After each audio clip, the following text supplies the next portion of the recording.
बहुत समय पहले की बात है। किसी नगरी में एक युवक रहा करता था। वह युवक बहुत ही शर्मीला था। वह इतना शर्मीला था कि जब भी उसके सामने कोई नया व्यक्ति आ खड़ा होता तो वह उससे बात तक नहीं कर पाता था। यहाँ तक कि जिन्हें वह जानता पहचान था उनसे भी बात करने में उसे बहुत शर्म आया करती थी। वो उनसे भी ठीक से बात नहीं कर पाता था और अपनी इस समस्या के कारण वह खुद ही बहुत परेशान रहता था, क्योंकि वह अपने जीवन में कुछ कर ही नहीं पा रहा था। धीरे धीरे समय बीतता गया और समय बीतने के साथ साथ उस युवक की शर्माने की आदत भी बढ़ती चली गई, जिसके कारण वह अत्यधिक निराश, परेशान और चिंतित रहने लगा। उसे यह समझ नहीं आ रहा था कि वह अपनी इस समस्या से किस तरह से छुटकारा पाए। उसके घर वाले भी अब उसकी इस समस्या को लेकर बहुत चिंतित रहने लगे थे। वे सोचते थे इसका क्या होगा, ये अपने जीवन में कुछ कर पाएगा भी या नहीं। जब भी वह कहीं पर काम के लिए जाता तो लोग उसके इस सीधेपन का फायदा उठाते उसे परेशान करते, और वह इतना भोला था कि वह कुछ ज्यादा कह नहीं पाता था, जिसके कारण उसे कोई कुछ भी कह देता और वो वहां से चला जाता। इन्हीं सब कारणों की वजह से उसका मन कहीं भी किसी भी काम में नहीं लगता था। वह हर काम को कुछ ही दिनों में छोड़ दिया करता था। उसके मन में बहुत कुछ चल रहा था। उसके मन में विचारों के तूफान उठ रहे थे। वह सबसे बहुत कुछ कहना चाहता था, लेकिन अपनी इस आदत के कारण वह किसी से कुछ नहीं कह पा रहा था। वह अंदर ही अंदर घटता जा रहा था। उसके सारे विचार, सारी बातें उसके मन में ही दबी पड़ी थी, लेकिन कभी भी वह किसी से भी अपने मन की बात नहीं बताता था। जब छोटा सा बच्चा था तब उसे लोग बहुत पसंद करते थे। उसकी इस आदत को भी लोग सराहते थे, लेकिन इसी आदत की वजह से जब वह युवा हो गया तो इसी आदत के कारण उसे अपना जीवन जीने में भी अत्यधिक परेशानियां उठानी पड़ रही थीं, और वह युवक भी अपनी इस गलती के कारण बहुत परेशान रहता। अपनी इस एक आदत से छुटकारा पाना चाहता था। वह चाहता था कि वह लोगों से अपने मन की बात खुलकर कह पाए। वह जो कुछ करना चाहता है, जो कुछ कहना चाहता है, वह सबसे वह खुलकर कह कर सके। लेकिन जब भी कोई दूसरा उसके सामने आता तो उसकी जुबान मानो खुलते ही नहीं। यहाँ तक कि वह अपने माता पिता के सामने भी ठीक से बात नहीं कर पाता था। केवल उसके कुछ मित्र थे जिनसे वह अपने मन की बात कर पाता था। जब भी वह किसी बात का जवाब देता तो लोग उसका मजाक बनाते, और इस समस्या के कारण अब उसके पिता भी अत्यधिक चिंतित रहने लगे थे। वह चाहते थे कि उनका बेटा भी दूसरों के सामने अपने मन की बात रख सके, लेकिन एक दिन जब अपने उस बेटे को दूसरों के सामने शर्मिंदा होता हुआ देख रहे थे तभी उन्हें बहुत क्रोध आया और वह अपने बेटे को खरी खोटी सुनाने लगे। उन्होंने उसे इतना डांट दिया कि वह एक युवा अत्यधिक क्रोधित हो गया और वहां से बिना कुछ कहे वहां से चला गया। शाम हो चुकी थी और अब तक उनका बेटा घर नहीं लौटा था। माता और पिता दोनों भी चिंतित थे। वे अपने बेटे को वापस घर पर देखना चाहते थे, लेकिन युवा तो भागते भागते पहाड़ की चोटी पर जा पहुंचा। वह वहां से नीचे की ओर झांक रहा था और ईश्वर से कह रहा था, हे भगवान, आपने मुझे ऐसा क्यों बनाया? लोग मेरा मजाक उड़ाते हैं, लोग मेरी हंसी उड़ाते हैं। जब मैं इस दुनिया में अपने मन की बात रख नहीं सकता, मैं किसी से कुछ कह ही नहीं सकता, तो फिर मैं इस जीवन को जी कर क्या करूंगा?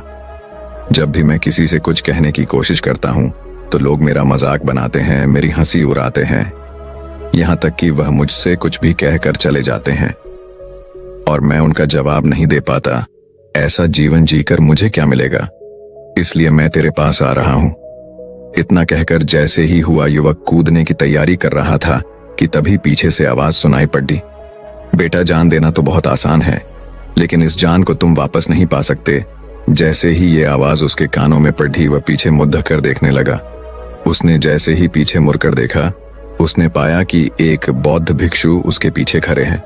उन्हें देखकर उसने अपने कदम पीछे खींच लिए और चुपचाप वहां पर खड़ा हो गया। अपनी आदत के कारण वह उनसे कुछ कह नहीं पाया। तभी बौद्ध भिक्षु उसी वक्त से कहते हैं, बेटा, क्या बात है? आखिर तुम यहाँ पर क्या कर रहे हो और तुम अपने इस जीवन को क्यों समाप्त करना चाहते हो? ये अनमोल जीवन बहुत कम लोगों को नसीब होता है और तुम्हें यह जीवन व्यर्थ लगता है। इस पर वह युवक कहता है, नहीं नहीं, कुछ नहीं, मैं तो बस यहाँ पर खड़ा होकर देख रहा था। तभी बौद्ध भिक्षु उस युवक से कहते हैं, बेटा, मैं जानता हूं कि तुम यहाँ पर क्या करने आए थे। तुम मुझसे कुछ नहीं छुपा सकते।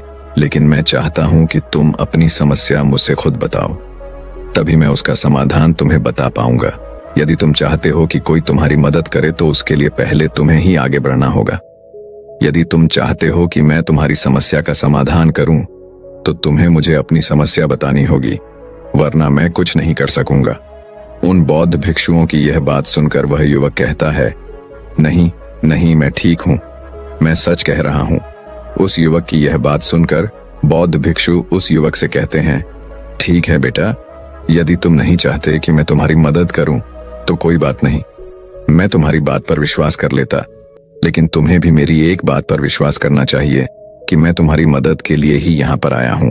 तुम चाहो तो तुम अपनी समस्या मुझे बता सकते हो और मैं तुम्हारी इस समस्या का समाधान भी अवश्य करूंगा। इसका जवाब देते हुए युवक उन बौद्ध भिक्षु से कहता है, नहीं नहीं, मैं ठीक हूं, आप जाइए। इस पर वह बौद्ध भिक्षु उस युवक से कहते हैं, ठीक है बेटा, यदि तुम चाहते हो कि मैं यहां से चला जाऊं तो मैं यहां से चला जाता हूं, लेकिन मेरी एक बात याद रखना, मेरे जाने के बाद मैं तुम्हारी कोई मदद नहीं कर सकता और हो सकता है कि तुम्हारी मदद के लिए कोई और आगे भी ना आए। इतना कहकर बौद्ध भिक्षु पीछे की ओर मुड़े और अपने मार्ग में आगे बढ़ने लगे। वो युवक वहीं पर खड़ा ये सब देख रहा था। जैसे ही वह कुछ दूर पहुंचे, तभी उस युवक ने जोर से आवाज लगाई, हे गुरुदेव, मेरी समस्या बहुत बड़ी है, क्या आप उसका समाधान कर सकते हैं? क्या आप मुझे उसका समाधान दे सकेंगे? ये सुनकर बौद्ध भिक्षु वहीं पर खड़े हो गए। पीछे मुड़कर उन्होंने उस युवक की बात का जवाब देते हुए कहा, बेटा, इस दुनिया में कोई भी ऐसी समस्या नहीं है जिसका कोई समाधान ना हो। यदि तुम मुझे अपनी समस्या बताओगे तो मैं उसका समाधान अवश्य करूंगा। तभी वह युवक उन बौद्ध भिक्षु से अपनी समस्या बताते हुए कहता है, गुरुवर, मेरे लिए एक ही बहुत बड़ी समस्या है, शर्म, जिस कारण मैं किसी से कोई बात नहीं कर पाता। यहां तक कि मैं अपने मन की बात भी किसी को नहीं बता पाता। जब भी मैं किसी से बात करने की कोशिश करता हूं तो लोग मेरा मजाक उड़ाते हैं, मेरी हंसी उड़ाते हैं। जब भी मुझे कोई खरी खोटी सुनाता है, उलटी सीधी बातें करता है, तो मैं उनका जवाब नहीं दे पाता।